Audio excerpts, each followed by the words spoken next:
The following is a live presentation of the Commercial Appeal.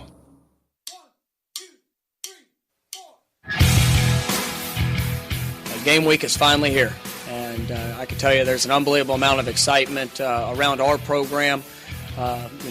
Since December 4th, the day that I was hired, I've been looking forward to this week and this opportunity. Saturday night is going to be definitely a special day for myself, our staff, but more importantly for the 2016 Memphis Tiger football team, and this opportunity to go leave our mark on where we're going and what we're going to accomplish here this year.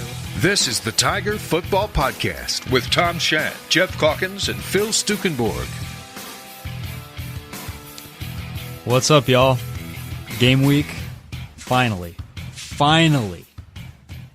There's going to be actual football this weekend. Spoken like a man who's writing three stories a day about practice. Lord. That's exactly what that sounds like to me. So the other day I was going to do something about Daniel Montiel stepping up to replace Alan Cross because that's a big storyline. I hadn't written that, and I go back and check, and I wrote it in the spring, and that's just the point that we're at. At this point when there's been however many months without a game. You could have written a whole story about how Daniel has changed the pronunciation of his last name since you wrote that story. Now, this is true. We can break some news here on the Tiger Football Podcast. Yeah, what is he now? It is not Montiel. It is Montiel. Ooh. Whoa, isn't that fancy? And that is a redshirt senior. We are just now learning. So if you're Did listening he change at home, it, or is he now feels like he's brave enough to say, yo, you people have been mispronouncing my name all along? He says, I'm a starter. I'm gonna play a big role this year. It's time to start saying my name right. So there you go. Montiel, not Montiel. Wow. There you go. A little breaking news for you here on the Tiger Football Podcast. All right, thanks for listening, everybody. We are not going to talk about SEMO too much. I think, the FCS game kind of at the beginning, Memphis is expected to win. It's expected to win handily. I recall one of these. Phil, don't you? Yes. How far back are you going? How many? Let's go to debuts. Fuentes was a disaster. Right. Where that had the lightning strike, right? And the game was delayed. Was it UT Martin? Who was it? It was, and we thought the game was going to be postponed to Sunday. And then they started it again, and they lost. And you're thinking probably Arkansas State, too? Yeah, it was Arkansas. It wasn't an opener. What was Porter's? What Porter opened with? Do you know? Ooh. I don't remember what he opened with. I just remember probably an L.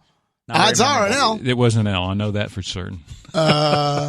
So yeah, no. The program is in a very different state than it was when Justin Fuente took over. So I'm with you. We don't have to break down. No, I did want to though. Speaking of openers, I wanted to ask. we just talked to Coach Norvell after practice today, and kind of the detail in which he has practiced and repped. It's down to on the sideline. He has specific spots for each individual player. It's not just they sit in position groups or this is where they sit. It's when you're sitting down, this is the order in which you sit when you're sitting down. That's how detailed he is. And during an official's timeout, you stand in this certain way. And, it's an interesting thing. I was thinking about the detail yesterday because, excuse me, I'm a little hoarse today. But when he did the whole, which I wrote about this morning, before he started talking, he said to us all, he said, 30 seconds. Want to make sure your minds are right. Right. But this is to the media. And I started thinking of the level of detail. And it struck me how detail is such an interesting topic because if you're a great coach, attention to detail is one of the things that people give you credit for. Nick Saban, right. Attention to detail, whatever. If you are not a successful coach, attention to detail or obsession with detail, or doesn't know how to delegate, or whatever else. In the perfect example, that was Rip Scheer.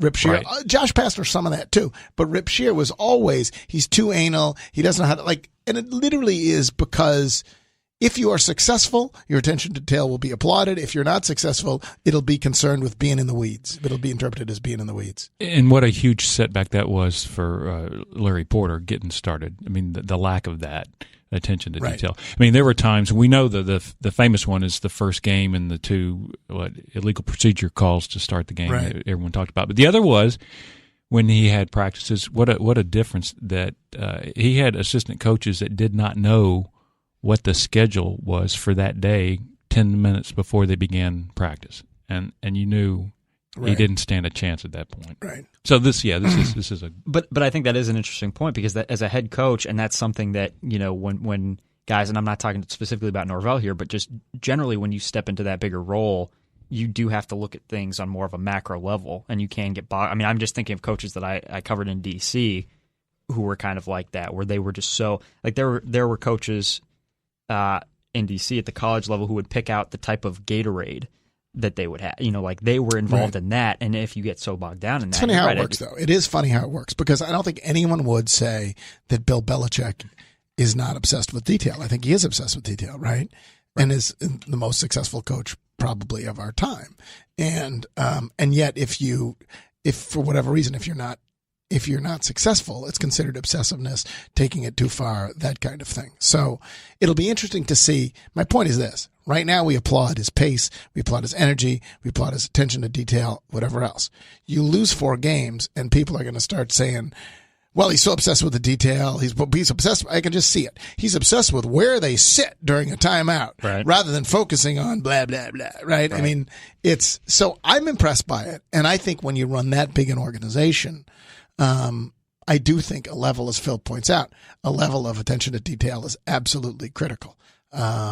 But it was striking how detail-oriented he is. And there's utility. I mean, just there's a difference between that where he said, he wants like the backup left tackle to sit in the row behind the starting left tackle. So if he's making an adjustment or talking to him, the guy behind him can hear it in case he has to go in, whatever. Right. There's some utility in that as opposed to like the type of Gatorade that you're serving, which, I mean, maybe somebody thinks there's utility in that. I just think it's a little bit of But who, for example, Tom Coughlin used to get, you couldn't sit on your helmet, right? You weren't allowed to sit on your helmet, a lot of coaches. And that can either be the reason that people hate you and you're unsuccessful is because you micromanage, as it was with Tom Coughlin for a long time.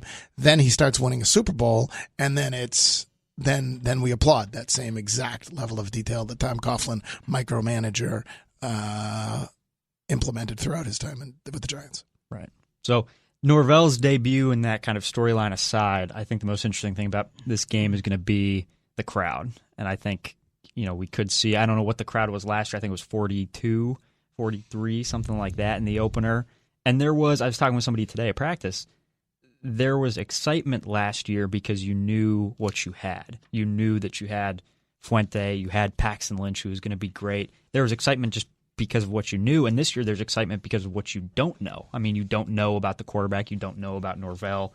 Do you guys think there's more excitement? Do you think we'll see a bigger crowd this year than we did last year? I can look up exactly what the crowd was last year. I can tell you it was like, I just looked at it, it was 41-7. Okay. So I don't know. It's impossible to read these things. How do we predict? I think they get 41-7. I think they should be pleased. I suspect it'll come in under that. Although one of the interesting phenomenons with Memphis and crowds, having studied these over the years, is that they often start really strong. Like the Duke game, how many years ago was that? Was that 2 years ago or 3 years ago? Right. It was packed. Right. And they had huge lines. They weren't prepared for it, honestly. There were incredible, huge lines and a lot of complaints about the level of preparation, level of attention to detail on the part of the administration and being ready for that. And it's a weird thing because typically with Memphis football, big crowds early. And then even if they're in it,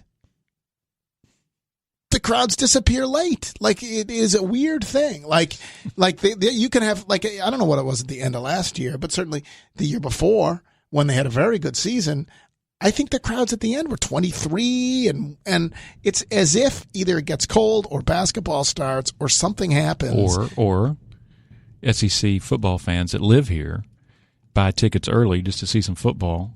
And then they move on and start going. Yeah, they move on and start watching Maybe that's their team. I don't know. But so I expect there to be a good crowd just because historically, don't you think, Phil? They've done very well in the openers. No, I think there's excitement. There's momentum based on what's happened the last couple of years here.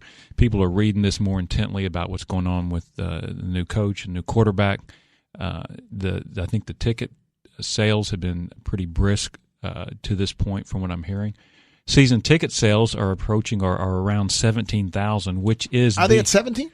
They're right at 17, which is if you really break it down, it's the same number. I think when D'Angelo came back for his last year in 2005. What's interesting to me is there must have been, because when I was at the scrimmage, I was told that they were about to hit 14. Mm-hmm. They were about to hit 14. So either that number wasn't correct, or your number wasn't correct, or they've sold 3,000 season tickets in the last, was scrimmage 2 weeks ago?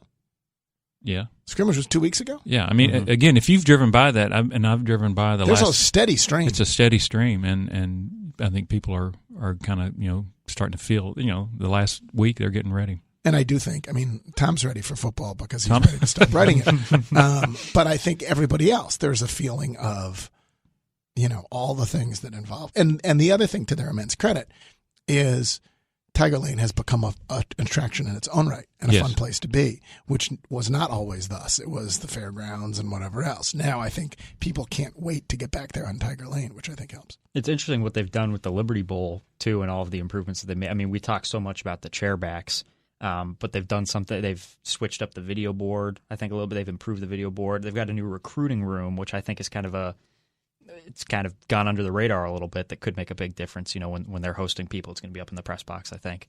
So they've made a lot of improvements to the Liberty Bowl too, which I think, and Phil could speak more of this than I can, but over the years, just the overall game day experience from Tiger Lane going in. Yeah. Going back 5 years or so, Geoff, I know that when Tiger Lane first opened, to look back west and to see that Tiger Lane on a full night.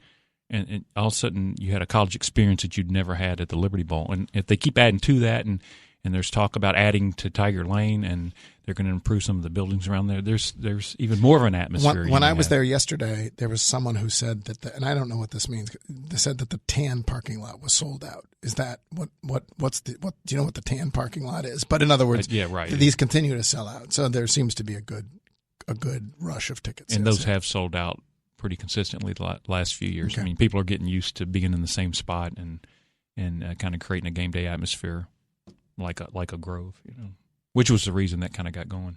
Right. So, kind of turning the page on that, I got some good radio shtick for us to do today. Oh, good. All about the radio shtick.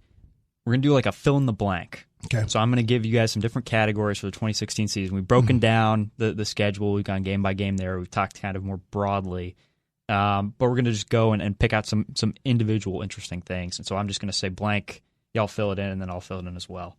So the first one is, by the end of the season, we will look back and say that Riley Ferguson was blank. Riley Ferguson was blank. What we expected. I just think he'll be... what do you expect? Just someone that's going to come in and run this offense and not make a lot of mistakes and not be maybe as flashy or strong-armed as Paxton, but take advantage of what he has in the backfield and just win the games you need to win. Yeah, I'd go good enough. I'd say good enough. I could fill it in with lots of different things. I think you'll say not as good as Paxton Lynch. You could fill it in with that. Not the savior for the program, or whatever. Not a guy who can carry a team all by himself. I don't. But I think those all seem sort of negative. I'll go with good enough. I think like Phil, he'll be good enough. Although it was interesting because I did the story on him that ran late last week online and then in the Sunday paper. Talking to the people around him, and in particular his offensive coordinator at junior college, just raved, just said, I said, will we see fall off in arm strength? I mean, he just kept talking about his arm. And I said, so you don't think we'll see much arm strength, any fall off from Paxton? He said, oh, you're not going to see any fall off. Like, he just raved about him. And so I'm more prepared to be surprised, happily, hopefully, by the upside of Riley Ferguson. But I also keep this in mind, that even if he ultimately is really awesome, it is still his first go-round. Mm-hmm. And so who knows what he might become by the end of his Memphis career, but it is still the start of his Memphis career. And Paxton wasn't Paxton in his first year. He wasn't Paxton in his second year, So we saw the brilliance of Paxton last year. We certainly didn't see it the year before. And so I'm going to give Riley some time. Mm-hmm. I was going to say, kind of in the similar vein, reliable. I think he's going to be reliable. I don't think that you're going to come away and say he won you a lot of games. I don't think you're going to come away and say he lost you a lot of games single-handedly. I think he's going to be very, very solid, very steady, very reliable. Next one, blank will lead the team in rushing yards in 2016. Blank will lead the team. No, I think we'll all say Darrell Henderson. Are you going to say Dorsius? I'm going to say Dorsius. That might be. I think Henderson's going to end up catching so many passes out of the backfield that it may drop his total just a little bit. Dorsey is clearly the workhorse, you think, to begin with? I think Dorsius does everything that you need. I mean, Dorsius in terms of pass blocking, catching balls out of the backfield, I mean, he can kind of do it all. And I think Darrell Henderson, just as a true freshman kind of by nature, not that he's looked like a huge liability in pass protection, but I just think Dorland's going to get on the field a little bit more because of that aspect. Okay, you've talked me into it. Dorsius? Dorsius. Are any of them going to have 1,000 yards or even approach 1,000? I think Dorsius last year led the team with 600 some. Is anybody going to come close?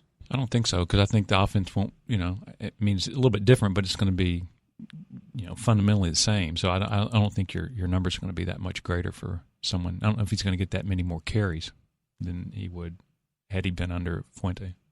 Yeah, in the end, they haven't run the ball that effectively as an offense. Did they? I mean, last year they didn't. I mean, most of the damage is Paxton. And I still think it's actually a reason why we say that Riley Ferguson will be reliable. If they score a lot of points, he's going to have to throw a lot of touchdown passes, right? Mm-hmm. I mean, and Norvell's offenses typically do score a lot of points. So it's what we talked about last week, is getting the ball in the hands of playmakers that then turn into 70-yard touchdown passes or that kind of thing. Maybe his numbers will be better than we expect. So because of that, I do not expect either one of these guys will get 1,000 yards. The defense will be blank this year. More athletic, and I mean, we've talked about and what you've seen in the secondary, and also the continuing, I guess, maturation or development of Sharif White, and what you'll have DeMarco Montgomery. Some of those guys, I think you'll see more of their athleticism this year, and it'll kind of show up. Geoff, yeah, dramatically better. It better be dramatically better. But we were talking to Ernest Suttles today. And what's striking to me is he just very quickly went to scheme. Like he said, he just started talking about coaches is what he started talking about. And what's interesting is he's not the first one to do that. Mm-hmm. And if I give Justin Fuente all the credit in the world for what he did here. He took a program that was hopeless and turned it into something not just respectable, but that really true quality. He created a level of excitement in the town that I hadn't seen or anticipated. Memphis football is now respected as opposed to laughed about. Impossible to, in any macro way, criticize Justin Fuente. But his defensive coordinator last year was you notice he's not his defensive coordinator this year at Virginia Tech. And so during that transition, when he decides to go that route, I don't know. Like you wrote about it early in the season. You wrote about his schemes early in the season. In fact, he was never more pissed off at you than when you wrote about the defensive schemes on a Sunday after they were lit up. Was it after the Bowling Green game? South Florida, USF. Right? Yeah. USF, it was after the USF game. Yeah. So it's interesting to see, like, were they schematically, I don't know enough to know, were they badly coached last year schematically, defensively? Because at least a few players certainly remark on the defense. I don't have much. I can't imagine that the offense can be better coached than it was under Fuente. I just can't imagine. It might be different. You wrote about the pace today, whatever. Mm-hmm. But can I imagine that the defense is going to be, and again, they had personnel issues too, secondary, whatever. But it's not just personnel. Lots of players talk about how much they love this scheme. And so I think it's going to be a dramatically better defense. That has been striking just in talking with several players. They've all mentioned it individually. The one thing that I think that's interesting that Coach Ball, and I don't mean this as a shot at the previous coaching staff at all, but Coach Ball last week said, we were just asking him about the defense, and he said, well, we're going to see how much they can handle, and then we'll go from there. And I think that there's a readiness there to say, okay, if they can't do these things, we'll just simplify it and do what they can do. And I think that there were times, and it was a combination of kind of the secondary being inexperienced and maybe the complexity of some of the things that they were asked to do, where there was a lot of thinking as opposed to reacting and reading. And I think Coach Ball, just at least in that comment, it was a really small thing just in the course of a press conference, but he seemed, to say, look, if we aren't able to do these things at a really high level, we'll scale it back a little bit. So I think that's an interesting point. Blank will be the team's best defensive player in 2016. Blank will be the team's best defensive player. and I can start this one off. Go ahead. Kind of a dark horse. I think Jannard Avery he's going to have a great year. I think a guy who's going to surprise a lot of people is Arthur Mollett. And he's just looked like a completely different player, and he could be a guy that could have 5-6 picks this year, and you could look back and say he was the guy. I mean, he's just looked. I was going to say Mollett or Sharif. Sharif was mine, just based on how he ended the year, and in talking to our favorite former strength coach, Work Cutchlow. If you ever talk to him, he was not shy about his opinions about certain players and their work ethics.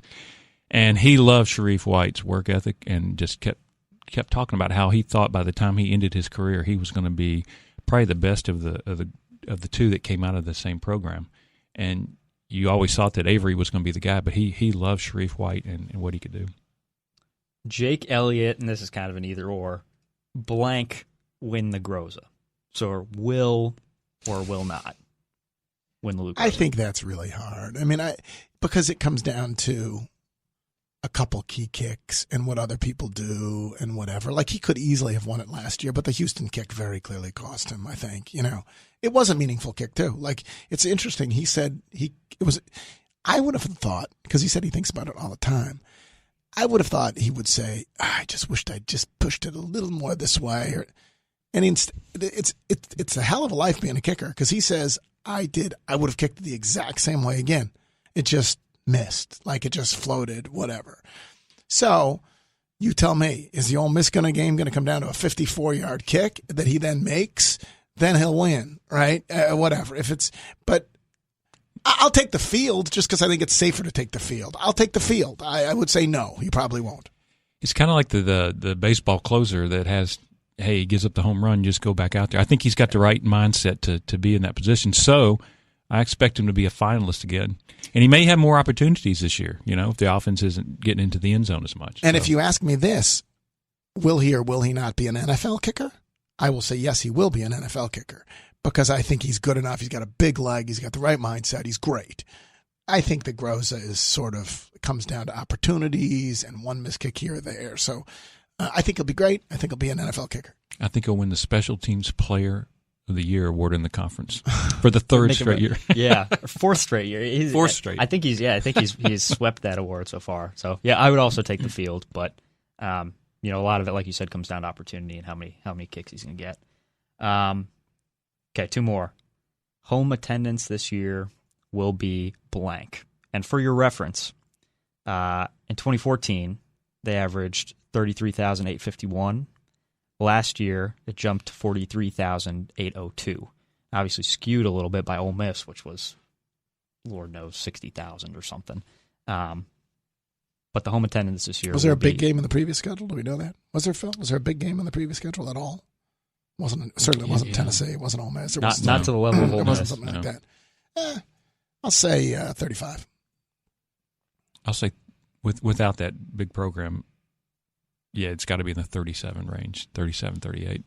Yeah, I was going to say 38. Mm-hmm. 38, which so much of it depends on who you play, like and also how they do late at the year. Late in the year. Yeah, if that Houston game, the Houston game could be the one that could be your Ole Miss game if things are set up right. If it's decided in the AAC West. I don't think it will be. I think the odds. That's his next question. You got to wait. Right. But yes, very clearly that would be a huge game if it's for the West. It seems unlikely to me that it will be. But go ahead. Last question. Memphis will have blank all-conference players. Blank all-conference players. And again, for reference.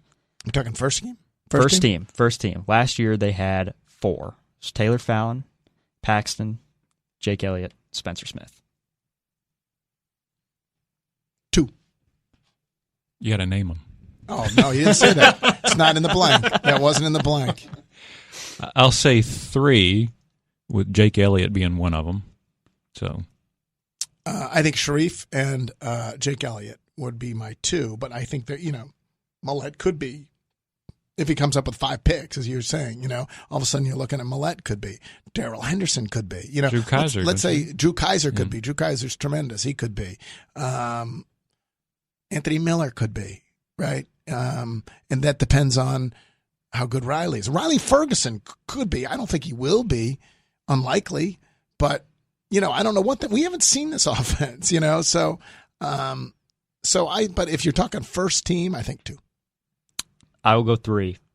I think if I had to pick, I think Anthony Miller, Arthur Mollett, Jake Elliott would be my 3. Though Spencer Smith, don't sleep on Spencer Smith. I mean, he was a unanimous. I think he was a unanimous, or he was close to unanimous. Let me ask you a question that on Mollett, you keep mentioning him. I mean, what are you seeing in him this year that maybe you didn't see last year? I mean, I think part of it is just he looks more confident in everything that he's doing. And last year, coming in late, he just looked a little bit lost. He looked, you could see the athleticism. He just looked a little bit lost. This year, he's confident. There's just more energy. There's more passion, vocal leadership. Yeah. I mean, he just looks like he carries himself a little bit differently this year. He looks like a guy, and I think his Twitter bio says NFL Draft 2017. Like, he just looks like a guy who says, "This is my year." It's funny. I was literally about to say that he looks like an NFL corner to me. Like, physically, he's like a prototypical NFL corner. More so than a Bobby McCain was. Yes, more so than Bobby McCain was. Like, he is an NFL corner in his body. And then the other thing, and it just goes to show, if you get to know these people a little bit, you either I don't know that you have a higher opinion of them, but it shapes. He's such a pleasure to talk to, and he sounds so confident. And so I believe in him, and B, I want to believe in him. So you combine that with his clear physical gifts, and then you realize before you just saw a guy who arrived from junior college and was getting torched, and now you have a sense of who he is and the confidence with which he carries himself, and you see the physical tools. Again, it's just like Jake Elliott. I don't know if he's going to win the Groza. I don't know if Arthur Mollett's going to be all conference, but I bet he's getting an NFL paycheck. Cool. Well, that's all I had for the radio shtick. The last thing that I want to get to, Paxton Lynch is going to start the entire game Thursday night in the last preseason, but Trevor Siemian's going to be the starter for Week 1. Good for Paxton? Bad? What have you thought of it? It's unquestionably good for Paxton. It's perfect. And all of it is perfect. He's not starting because you shouldn't start as your first game as a rookie when you're playing for the Super Bowl champion against Carolina, of all people. It's against Carolina, isn't it? I think it's against Carolina. Is the opener against Carolina? I think it's against Carolina. Like, you just don't – I don't think you want that. You're going to struggle as a rookie, and so let someone else fail first. That's the other good thing about this. He's not backing up some stud. He's backing up Trevor Siemian, for heaven's sakes, who was, even as he won the job, was not very impressive in winning the job. So he's a guy who can easily be moved out of the way once he falls on his face. And so every part of this is perfect for Paxton. He gets to, and having a whole game is fun too. Like, having a whole game is fun. He gets to go play a whole game and everything else. I mean, Justin Fuente said exactly what, that he needs some time. And it may be the middle of the year. Time may look like the middle of the year, but you're always better not to start your first game as a freshman, as a rookie quarterback in the league. Well, I'm becoming increasingly convinced that he's going to see the field this year. I mean, I came into it and I was thinking, man, you just ride Sanchez for this first year, let Paxton kind of take like a redshirt year. I'm thinking more and more that he's going to see the field. I don't know when this year, but it's looking more and more like he's going to be out there at some point. What if Sanchez had been more impressive though in the preseason? Yeah, then he would have. Yeah. But to me, what's curious is if you could, if there were a redraft right now of all the guys who we've been talking about this whole time, Jared Goff, Carson Wentz, Paxton Lynch, and we'll throw in Dak. I was going to say Dak Prescott. Like, how would they go? If you could do consensus redraft right now, what order would they go? I don't know. I think Jared Goff would go last, literally just based off the very shaky preseason he's had. Whether Dak would go first, I doubt it, but I think it would be Paxton, Dak, and Carson Wentz would be an interesting competition. Yeah, for number 1 pick. Well, be sure to tune in if you want to watch Paxton. You'll have a full game to watch him Thursday night, wrapping up the preseason. Meanwhile, we will be getting ready for SEMO. Man, it's going to be good to watch an actual football game. We will be back here next week to talk about that. Already on a bye week after just one game. We'll break down SEMO, look ahead a little bit. So thanks again for tuning in. We'll talk to you next week. Take the CA wherever you go. Download the Commercial Appeal app on your smartphone or tablet and get push alerts when breaking news happens. It's a free download for your iPhone and iPad in the Apple App Store and in the Google Play Store for your Android device.